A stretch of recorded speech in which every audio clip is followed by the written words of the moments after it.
Fantastic. Okay. Join the meeting on my phone so I can keep an eye on the chat there.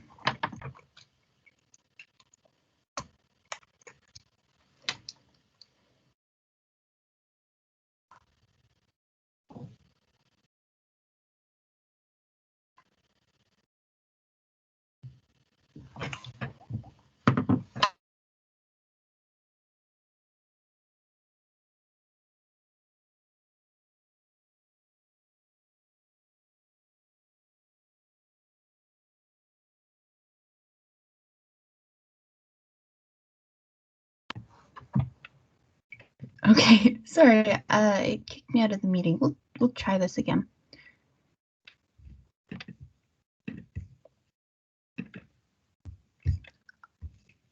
All right, so first I wanted to talk about some sign conventions in electrostatics, or I guess some of them that pertain to energy are in general. So this first one here is just a conservation of energy statement, but it is something that shows up when we get into work, which is tied into electric potential energy and electric potential. And so I guess I just start by saying, when we say that the energy of a system is conserved, that means the change in potential energy plus the change in kinetic energy is equal to 0. And so in that case, we say that delta U is equal to negative delta K. And that negative just means that if the potential energy increases, then the kinetic energy would decrease, or vice versa. That's what the sign difference means there. And that's something that showed up in your tutorial last Friday. So in a system where energy is conserved, you have these differences in energy. And however much the potential energy goes up, the kinetic energy has to go down, or vice versa, so that overall the energy is the same. If the total energy of your system, however you define your system, is not conserved, then the change in potential is, and the change in potential energy is equal to negative of the work done. And so an example of that is if, let's say I have a proton between two charged plates, two oppositely charged plates. And so if I take my proton and say, well, where would a proton want to be between a positive and negative charged plate? It will want to be close to the negatively charged plate. But if I do work on that proton and I move it, I pick it up with little tiny tweezers and move it to the positive plate, the potential energy of the system is changing because the electron is being moved towards the positive plate. And so in that case, the potential energy would be increasing because there's the amount is going up. And so in that case, like negative work would be done on the electron. Another way you can think of that, which I didn't really include here, but I guess I can now, is that work is equal to a force dotted. I don't know how to do a proper dot product, so that's going to be a dot product. Dotted with the position.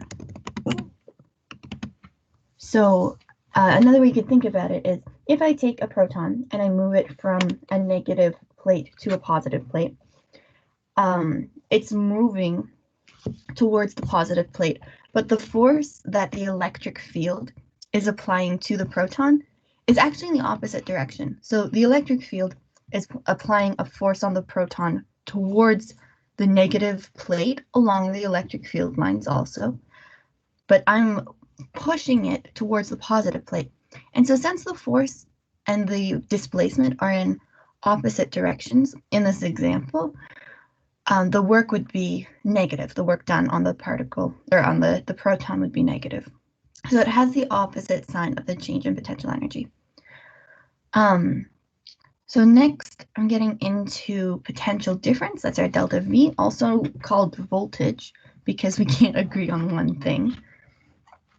And so the voltage is equal to the change in potential energy of a system divided by the charge. You can also write it when we talk about batteries and capacitors and devices like that as the EMF. So this curly E, well, this is an epsilon, sometimes you see it as a curly E, would be written as negative work divided by Q. So speaking specifically about a change in potential energy due to a battery or a capacitor or something like that, we call it an EMF, and it's equal to the work done on a test charge on a particle or something divided by the charge itself. And so again, this negative sign here shows up because we're going from change in potential energy to work. Those have opposite signs. Now these last two are tricky, and we'll do some practice with them in a minute. These are relating an electric field to an electric potential. And I don't know what I was going to say. Moving on. So the change in an electric potential along a certain direction, and I'm assuming just one-dimensional things for now. So, going in the x direction, how much does the electric potential change? That's equal to negative of the electric field dotted with the displacement. And so that by that definition, the field times displacement has the opposite sign as the change in potential. There's a lot of, I guess, visual ways of describing this. And so we've looked at areas under graphs. So if you have an electric field versus X position graph, to calculate the change in voltage or the electric potential difference between 2 points, you would find the area under the graph between those 2 points, but the change in voltage would have the opposite sign of that area. Going backwards, we can say, well, if you know a potential difference over a certain displacement or change, like a delta X, you can say you can find the magnitude of the electric field, well, the electric field in that direction, I guess, because it's defined as the difference, that delta V divided by the displacement.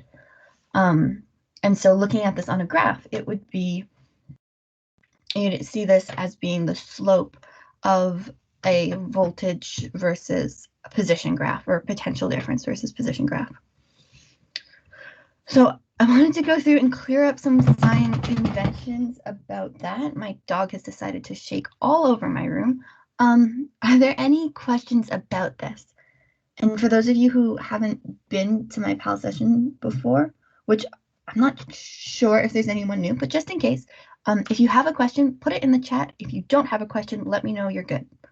Good to keep going.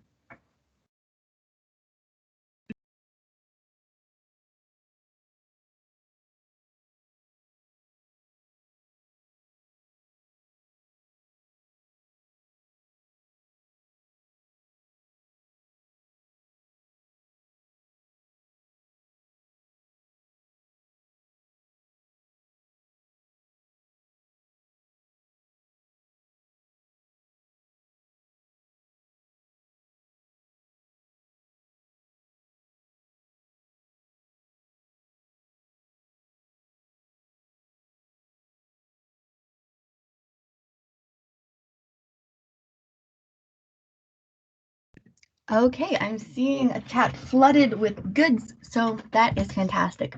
I guess since we just talked about this relationship between potential difference in electric field, let's do some examples with those, with actual graphs. So go over here. I have, well, they're two graphs. They're the same graphs. I was lazy and I didn't want to make two different ones. But for the first case, we're going to pretend that it's a potential difference versus position graph. And for the second one, we're going to call it an electric field versus position graph. So these two graphs are not related to each other in terms of context or anything. I'm just going to write this again. So here is our voltage versus like position, and this is an electric field versus position, but these are not related to each other apart from actually being the same graph because I was lazy. But I just want to make that super, super clear that the voltage graph on the left does not correspond to the electric field graph on the right or anything like that. I'm going to treat them as separate. So let's start with this graph on the left, this potential difference, or this voltage graph. So my first question for you is over what intervals is the electric field constant? And these are pretty short questions. So I'm going to make these chat questions. So for this first graph on the left here, over what intervals is the electric field constant? Let me know in the chat.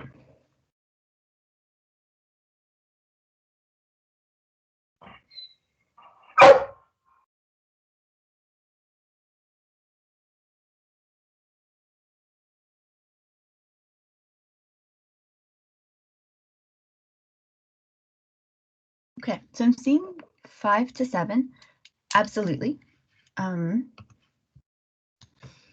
In this region here, the electric field is definitely constant.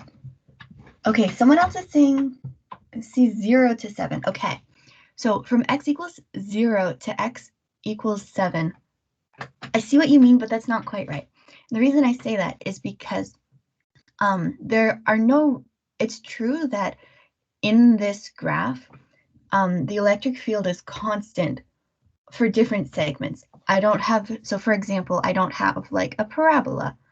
If I had a parabola, the electric field would always be changing on this parabola, and there isn't anything like that. But the electric field isn't the same all the way from 0 to 7. It just doesn't change. It changes just at one point. I hope you know what I mean, because words are not coming to me today. All right, so I'm seeing 0 to 2. So get rid of my sad face parabola. So we've got this here, 0 to 2, absolutely. 2 to 3.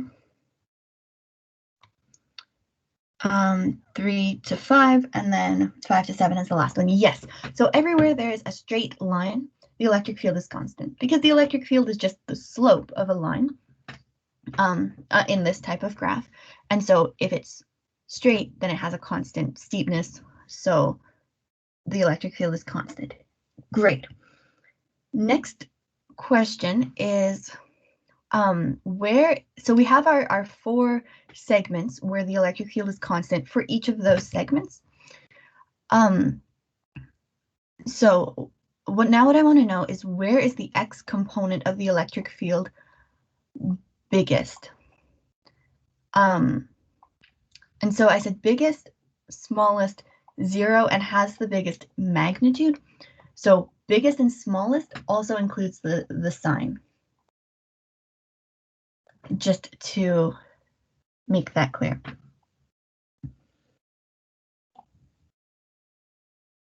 This is another chat question. So for which interval is the electric field biggest? Where is it smallest? Where is it 0? Where does it have the biggest magnitude?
Okay, I'm seeing some answers in the chat.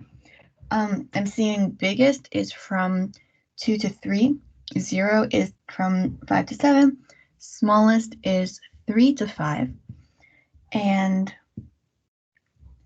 biggest magnitude is 2 to 3. Okay, I want to just clarify the difference between biggest and biggest magnitude. So if you have a number line, a bigger a number line with 0 and 1 and 2 and -1 and -2, etc. Biggest, just overall, means the furthest to the right on a number line. Biggest magnitude specifically means the absolute value is the largest. So, for example, 1 would be bigger than -2.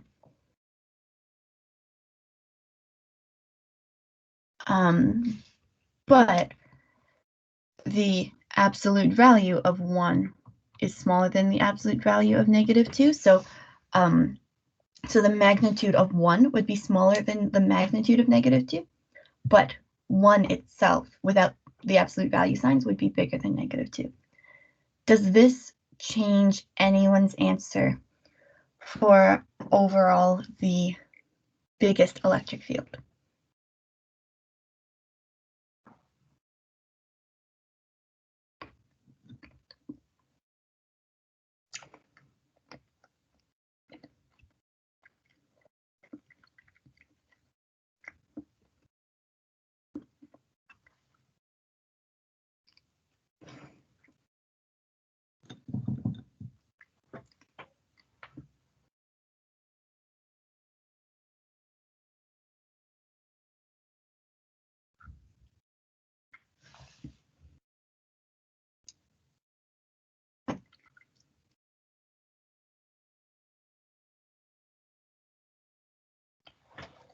Okay, so the biggest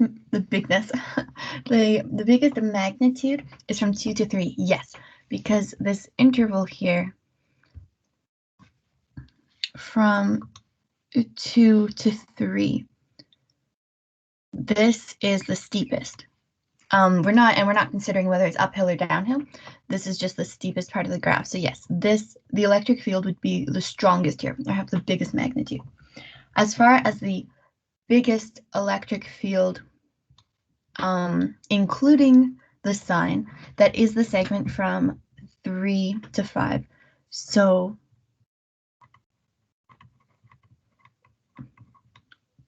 this segment here is the largest. This segment from 2 to 3 has the biggest magnitude.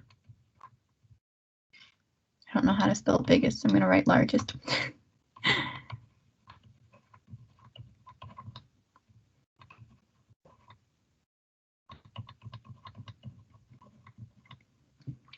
So yes, that has the largest magnitude because it's the steepest. And the electric field is 0 from 5 until 7. Absolutely, because the slope is 0. It's completely flat there. So I'll just write E equals 0.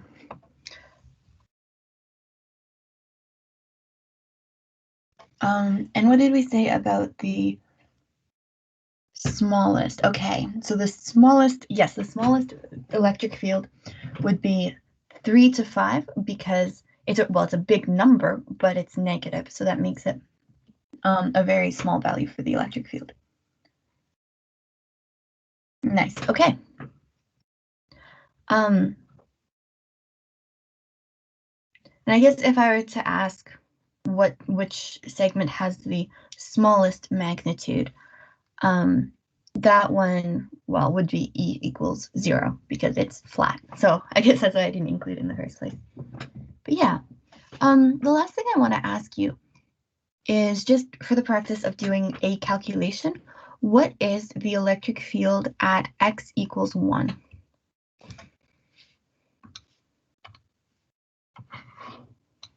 So do a quick calculation for yourself and let me know what you get in the chat.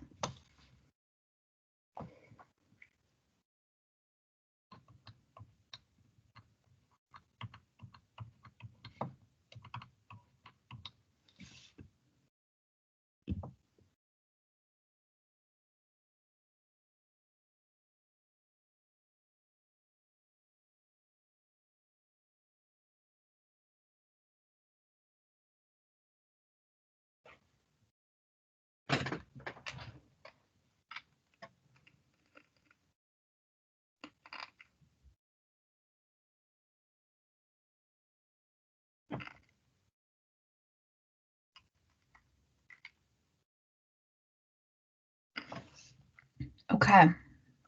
There is a really excellent point in the chat that I talked about 5 minutes ago and then I forgot. Thank you so much for pointing that out. Okay. In the chat, someone said, well, the electric field is negative of the slope. So between 2 and 3, it would be the largest overall. Yes, you're absolutely right. So I'm so glad that you're all getting used to catching my inattention errors. Okay, so let me fix that. So here from 2 to 3, this is the steepest, and the slope is negative. But since, and I'll just write it up here, I guess, the electric field is equal to negative of the slope, that means that, well, the slope itself is negative, so the electric field along this component would be positive. Thank you very much for pointing that out. Okay, is there more confusion? Is there any other confusion about that? Because I did neglect that annoying, this annoying negative sign here. Are there any other questions about that?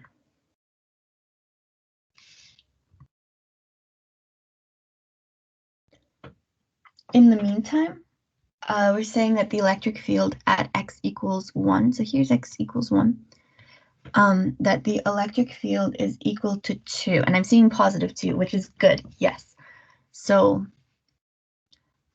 so for at x equals 1 specifically, we just have to find the slope of this line. So we can say that's equal to negative sign out in front. So the potential difference, we go from 4 to 0. So our delta V is negative 4. And then as far as x goes, we go from 0 to 2. Looking at this entire line here, so delta x is 2. And so the electric field at this point, and really at all points on this line, is equal to 4 over 2, which is just 2. Nicely done. Okay, if there's any other questions about that annoying sign, let me know. In the meantime, let's move on to the second graph. And let me know if I slip up and forget a negative sign again. I really appreciate you pointing that out. Okay,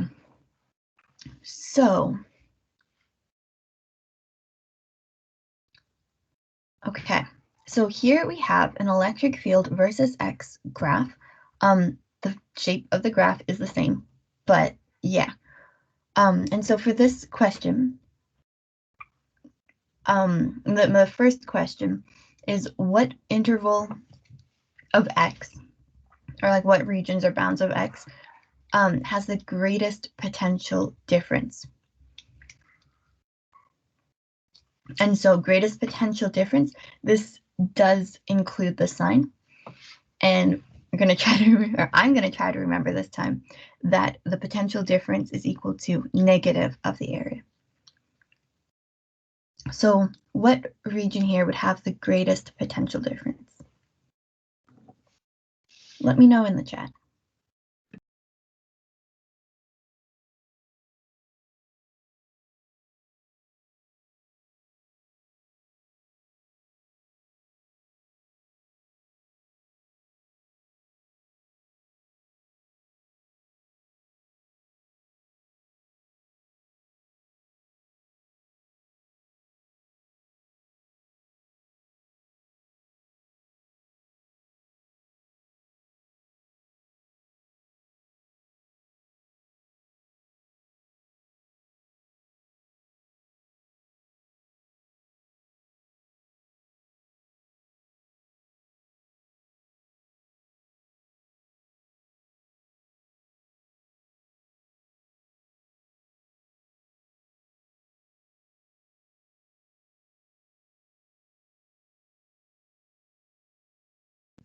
Okay, I'm seeing a couple of answers, but I'm not sure if the rest of you are still calculating or if you don't know how to go about answering this question. I'm going to try something new. I don't know if you'll like it or not, but we'll see if it works.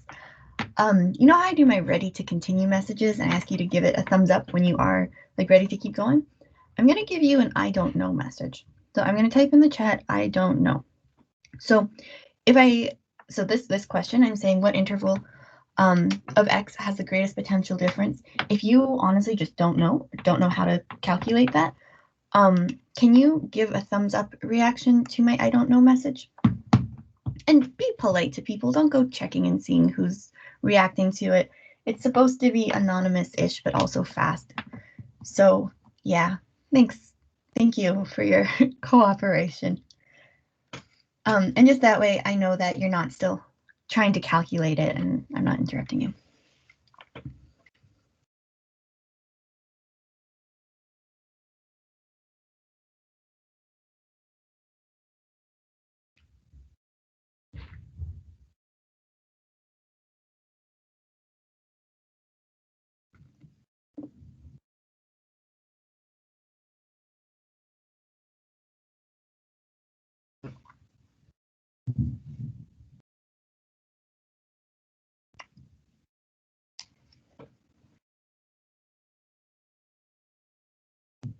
Okay, I'm seeing some answers, a couple of different answers. I'm seeing some I don't knows.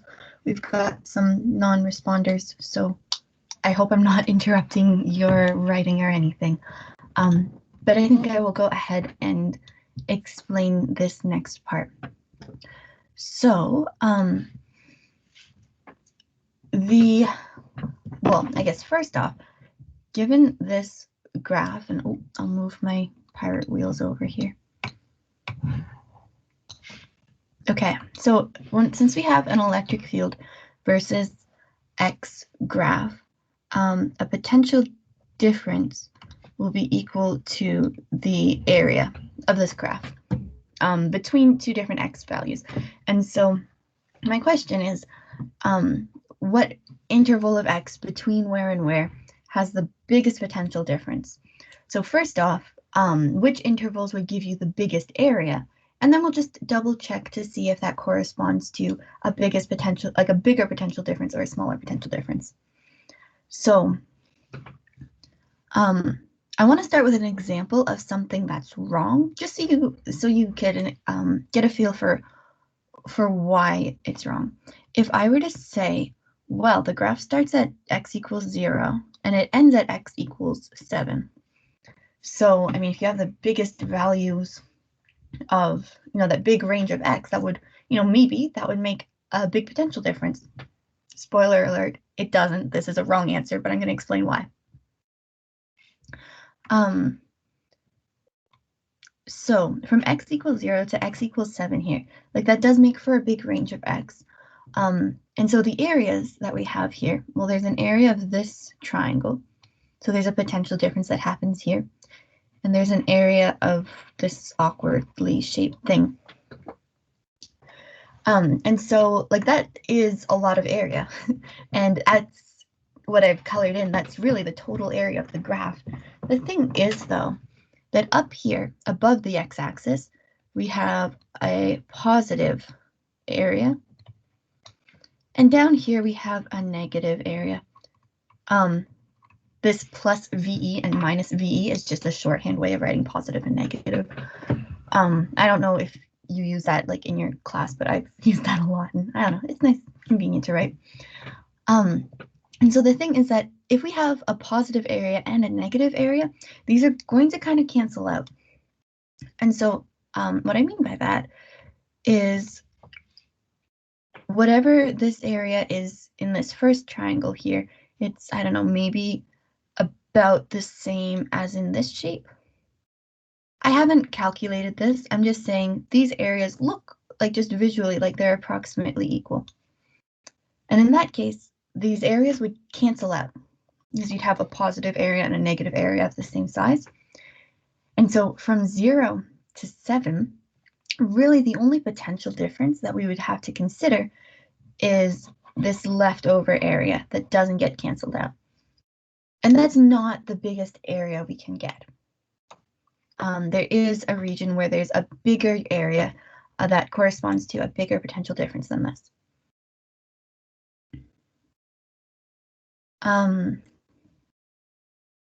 Okay, I think I'm just going to copy and paste the graph so I don't have to erase everything from it. All right, so here's our graph again.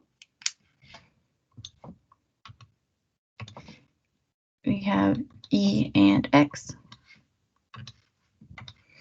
Okay, so in the chat, I'm seeing 3 to 5, but I'm also seeing 2 to 7. So 3 to 5 is this, and this isn't the biggest area. This is a region with a positive slope, so that's cool, but this isn't actually the biggest area. The biggest area is in fact from 2 to 7, so it's this whole negative area here. So this is the biggest area, and it all has the same sign. None of it is above the x-axis. So nothing's getting canceled out here. So that's the biggest area that there is. I guess the second area that we might have to consider is this positive area here. So, so yeah, those are kind of like the two different areas. But from 2 to 7 does have the biggest area. Now, keeping in with the signs, the change in potential the potential difference is equal to negative area. And so this area down here, the area that's colored in, is negative. So so the potential difference will end up being positive, so that will be the biggest potential difference from x equals 2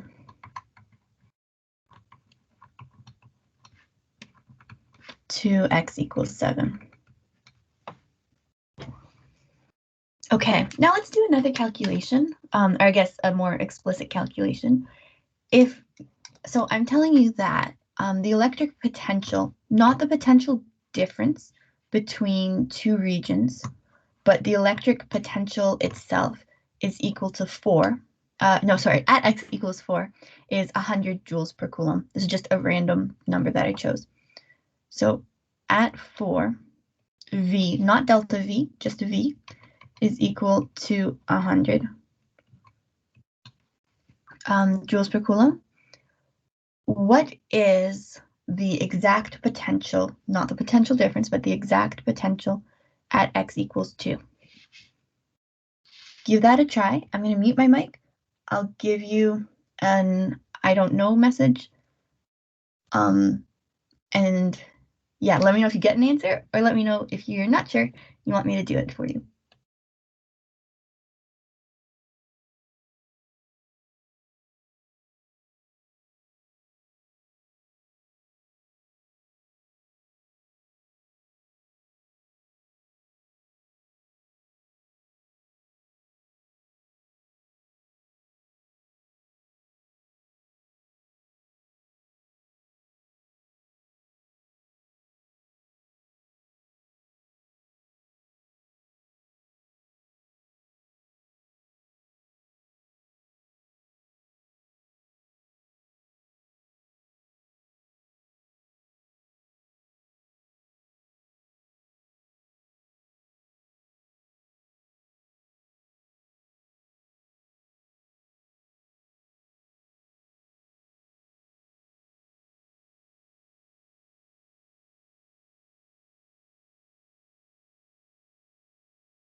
Okay, it looks like pretty much everyone has contributed or answered in some way or another. So let's go through and look at this together.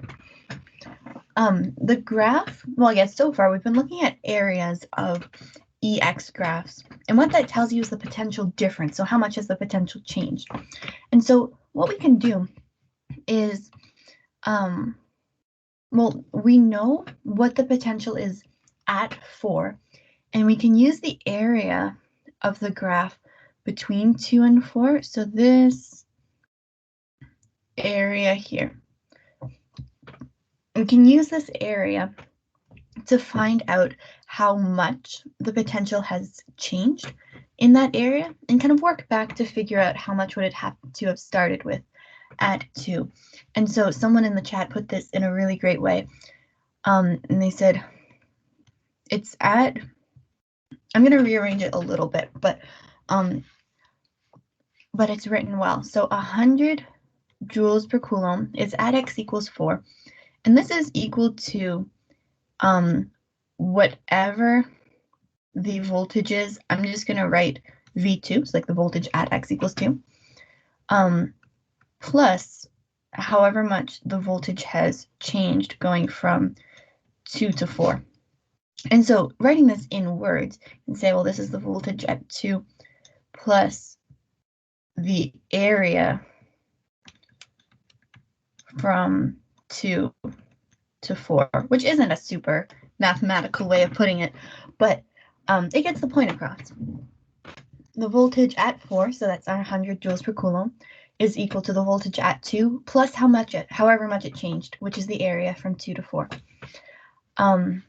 Or you can rearrange it, say V2 is equal to 100 joules per coulomb minus the area. And so to actually calculate this area, you can break it into different shapes. You can look at, I guess, find the area of this triangle and a rectangle and this final triangle, something like that.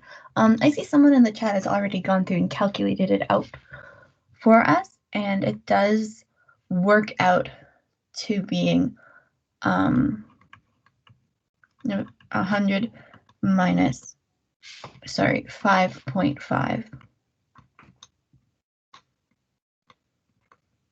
joules per coulomb. And so we end up with 94.5 joules per coulomb as the potential at 2. Okay, are there questions about this? I guess we kind of looked at this graph in 2 different ways. Are there any questions about the graph and the calculations that we did here? If you have a question, put it in the chat. If you don't, let me know you're good.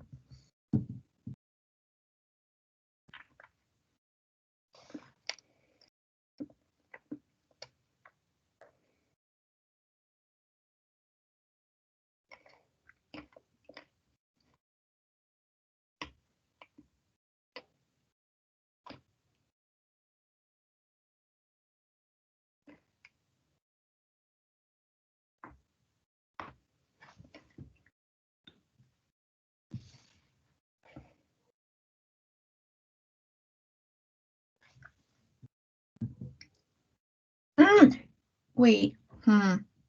Oh, okay. Wouldn't the negative area swap the sign? I think we took this into account. I'm definitely going to double check. Okay. So, okay. If we go through this nice and slowly and check all the signs, no one has to get hurt. Okay. So we have a potential difference. Here's our delta V going from x equals 2 to x equals 4. This is a negative area.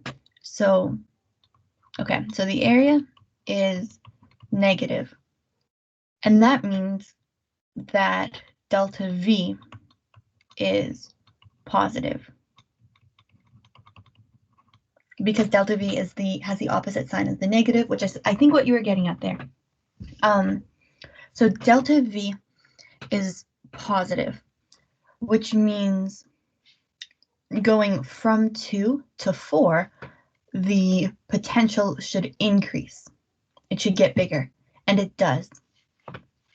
So in this equation here, we have that going from voltage 2, we have to add a positive delta V to get to 100 joules. The negative sign here, which is probably what looked suspicious, that's just a negative sign because we rearranged to solve for V2. Does that clear that up?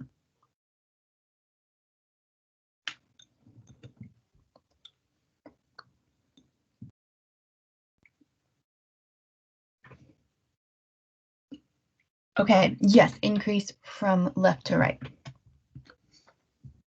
Okay. Are there any other questions before we move on and calculate the EMF of a capacitor? I see a few people have said they're good. There's other people sitting in the chat. Is there anything else I can go over again?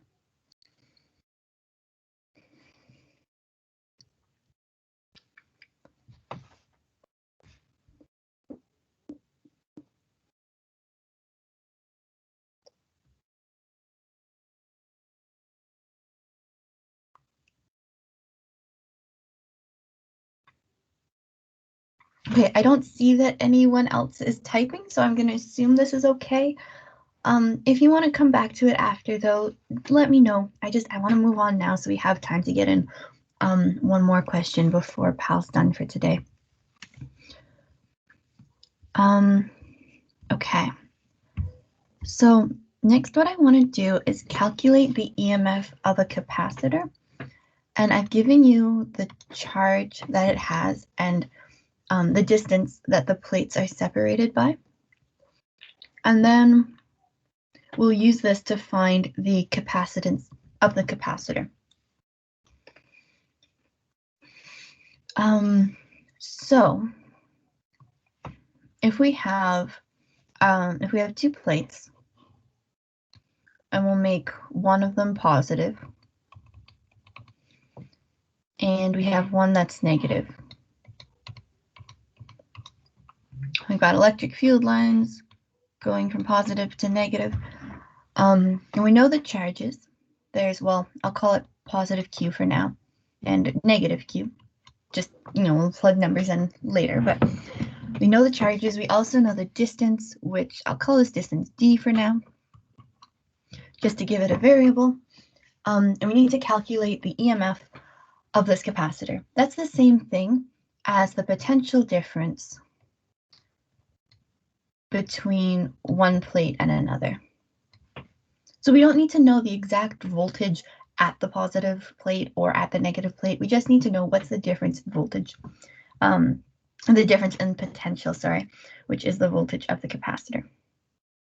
And when you have a voltage of an object, we call it an EMF. So with a capacitor just sitting there on its own, calculating an EMF isn't necessarily a super easy thing to do. So I'd suggest let's introduce a point charge. And so we can calculate the work done on a point charge as it moves this distance and divide by the magnitude of charge, and that'll give us the potential difference that it went through. There's a lot of words. I'll write out kind of like equations and stuff of what I'm saying, and that'll probably make a bit more sense. So let's put a point charge here.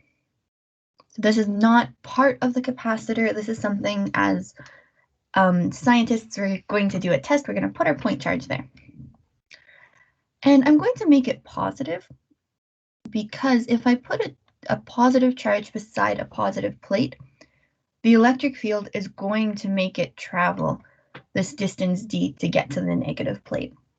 And so the electric field will apply a force to the to the point charge and make it travel that distance. So it'll do work on that point charge.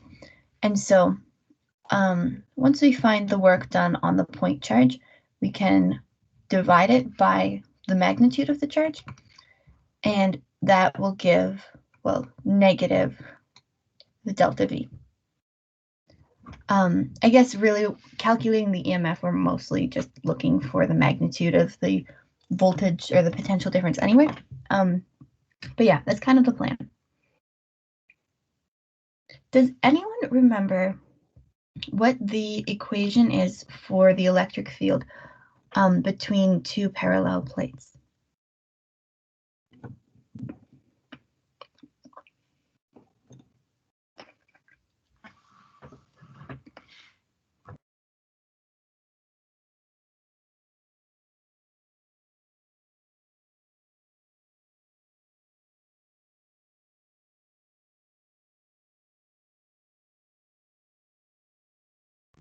Okay, perfect. Yes. So the electric field is equal to Q divided by epsilon naught A. So I guess in the question, I probably should have given you an area for the plates as well as their separation. So I'll add that up to the top of the question here.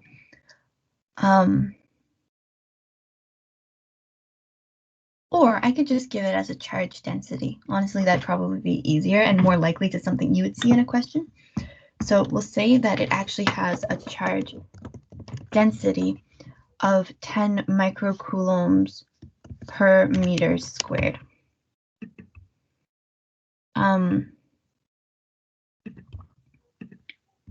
Okay, so the way that the reason that I've changed it to a charge density is because then I don't have to give you like the area of the plates or anything.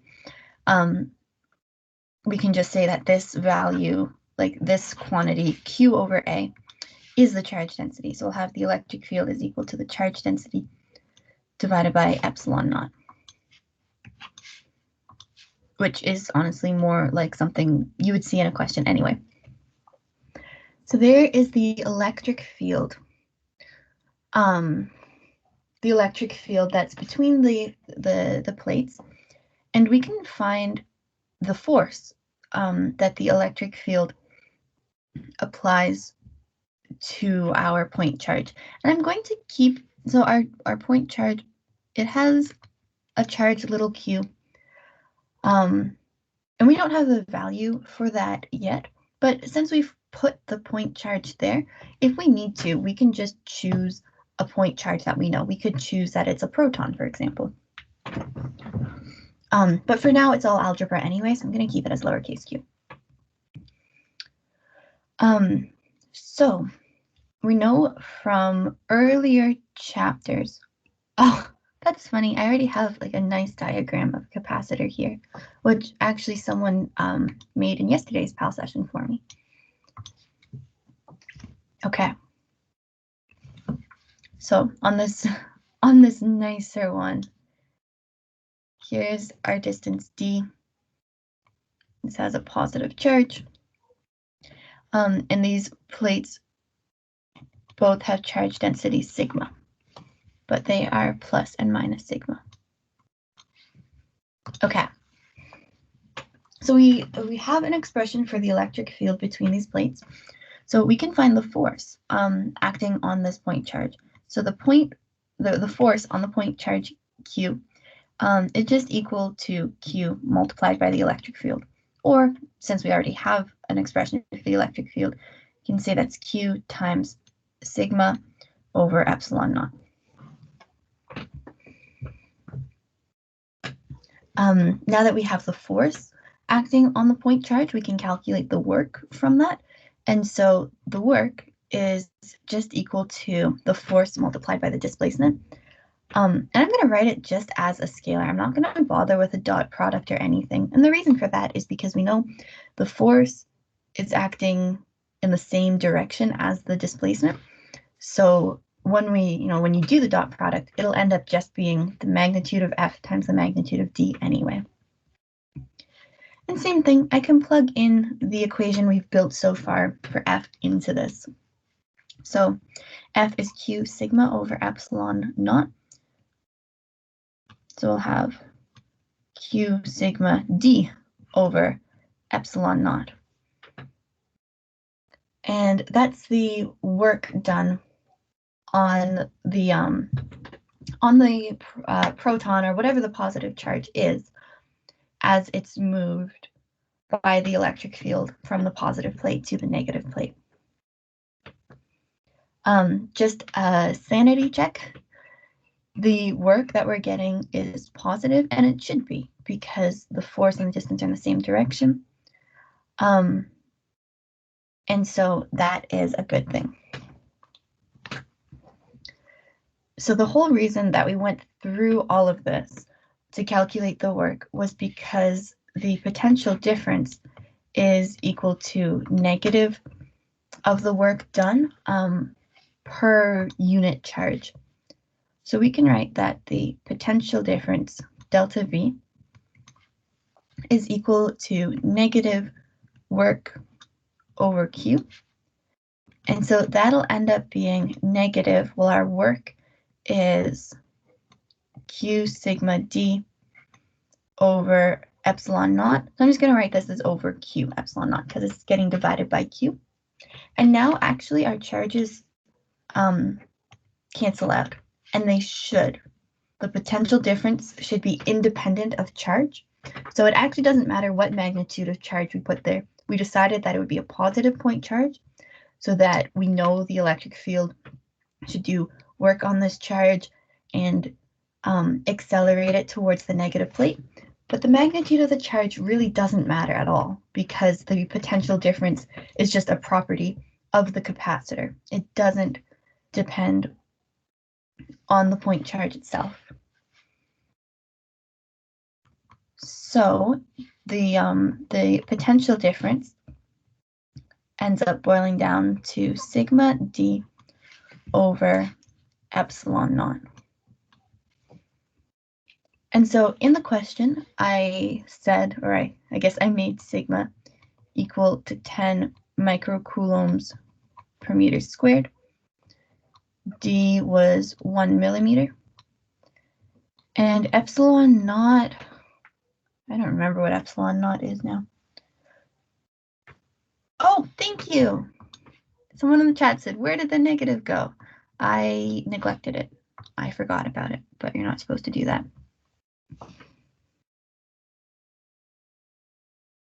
There we go, negative sign. So, yeah.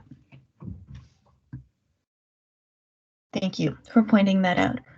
And also thank you for the value of epsilon naught. I always forget which is epsilon naught and which is K, and it gets confusing. 8.85 times 10 to the minus 12. Thank you. Okay, so you can convert your units, make this into coulombs, make this into meters, plug your numbers in, and that will give you the potential difference. The potential difference for the capacitor. Now, one thing I want to point out, coming back to the sign of the potential difference, is that we're going to end up getting a potential difference that's less than 0. And I just want to go through and double check that this makes sense. So in the lovely diagram up here, we have here's our positive plate, our negative plate.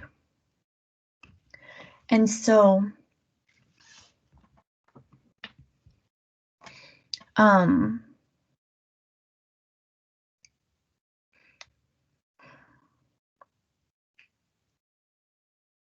okay, if we go from positive to negative, we want to double check that we're going towards like an increasing potential. And so a way I guess you could think about it is, you know how we keep talking about, and I keep forgetting that, and I'll just write it off to the side here. The potential difference is negative the electric field times the displacement.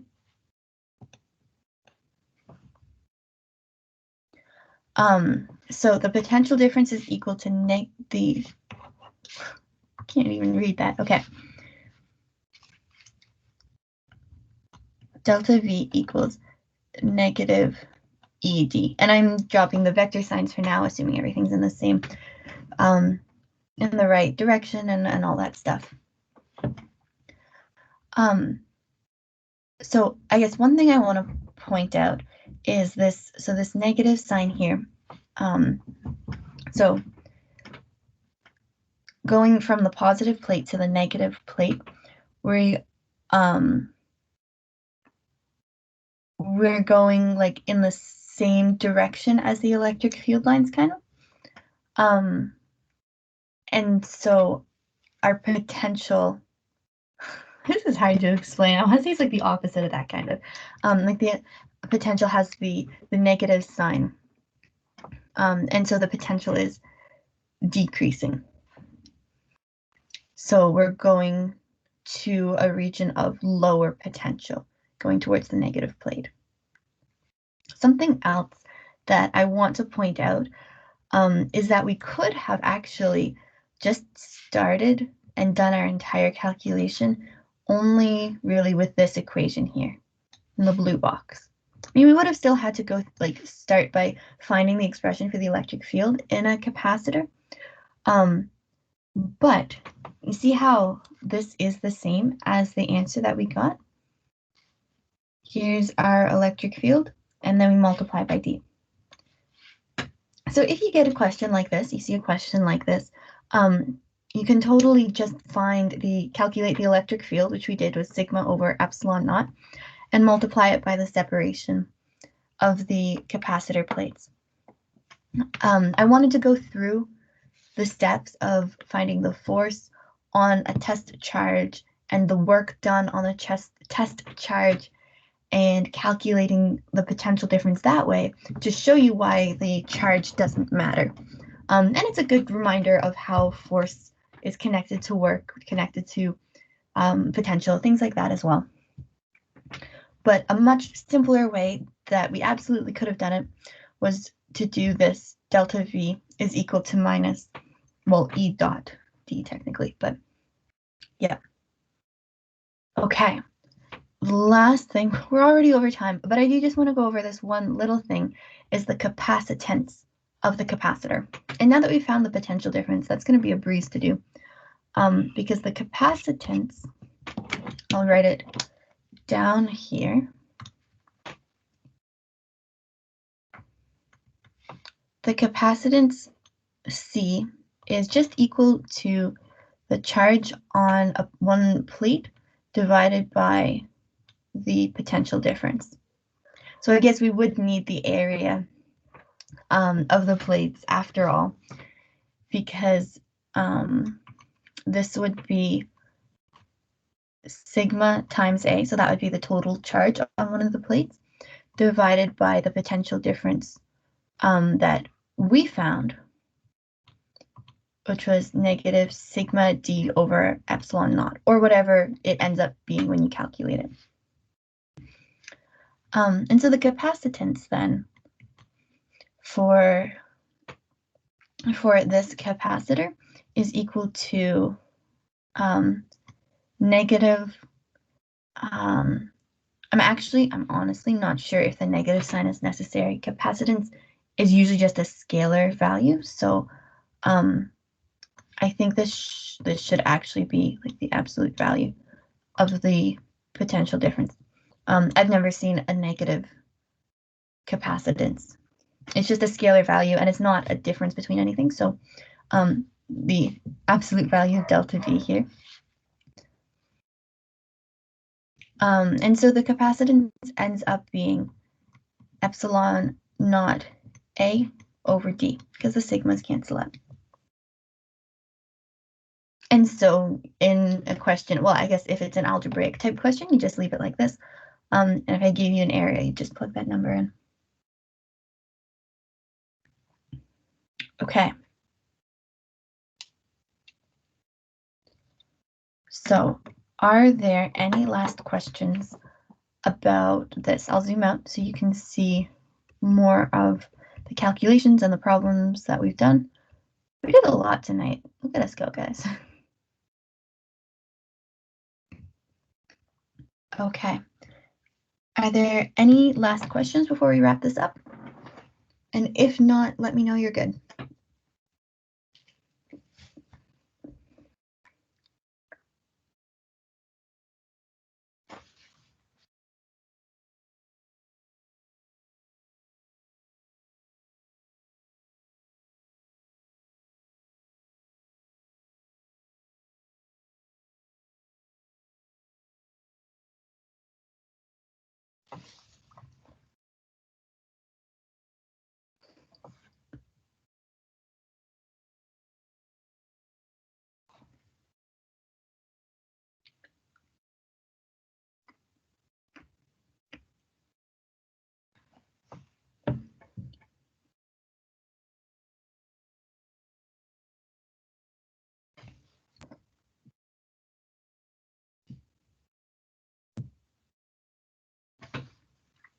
All right, well, I'll stop the recording here.